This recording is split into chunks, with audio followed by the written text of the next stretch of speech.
Hoy vamos a trabajar sobre una cuestión que es fundamental para entender el papel que juegan nuestros derechos en la construcción, no solo del sistema democrático en general, sino en el desarrollo de los proyectos democráticos que tenemos como ciudadanos y que podemos empujar como colectivos, como grupos.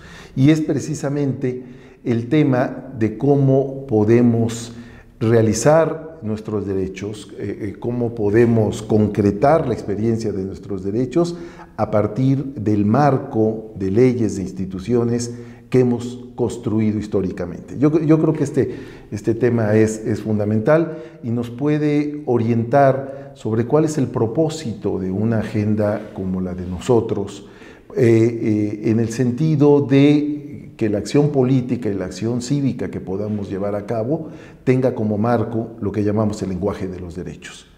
Quisiera empezar entonces por una primera cuestión, que es la pregunta por el lenguaje de los derechos. ¿Qué entendemos como el lenguaje de los derechos en la política de nuestros días? Hay que decir que la política no siempre ha estado vinculada al lenguaje de los derechos. En otros momentos, en otros periodos históricos, el lenguaje de la política ha sido de otro tipo. Por ejemplo, hace no mucho el lenguaje de la política era el lenguaje de la historia. Sosteníamos que los problemas de la política se irían resolviendo conforme se desarrollara el proceso histórico o conforme ciertas fuerzas históricas se desplegaran a lo largo del tiempo. Eso iba a ir animando las instituciones, trayendo mejoras a la vida social, etc. Hay otras vertientes de la política que entienden su lenguaje como el lenguaje, por ejemplo, de la revolución.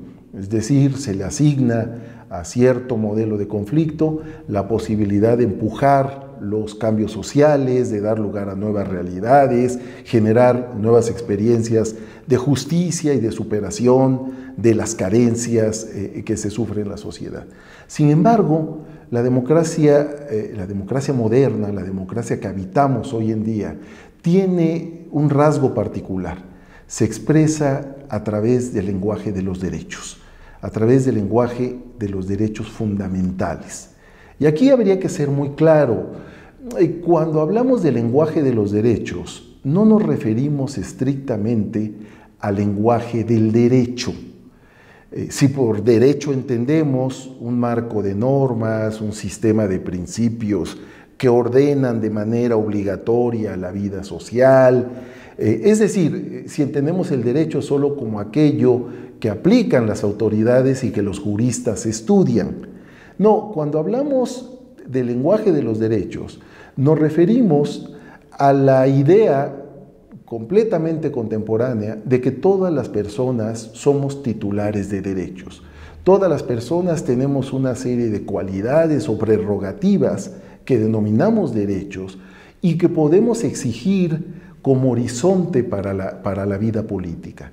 Cuando decimos que el lenguaje de los derechos predomina en la política de nuestra época, lo que queremos decir es que todas las exigencias de justicia, las exigencias de cambio social, las exigencias de nivelación, la lucha contra la corrupción, la lucha contra las ilegalidades y los abusos, se plantean bajo la idea de que cada persona, cada uno de nosotros y en conjunto tenemos una serie de derechos fundamentales.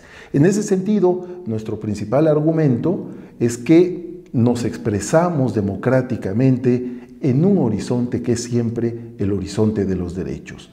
Y eso coincide con nuestro marco constitucional mexicano, en cuyo capítulo primero de la Constitución encontramos el compromiso del Estado mexicano con los derechos humanos. Esa es justamente la agenda que nos interesa desarrollar bajo la idea de la defensa y promoción de nuestros derechos.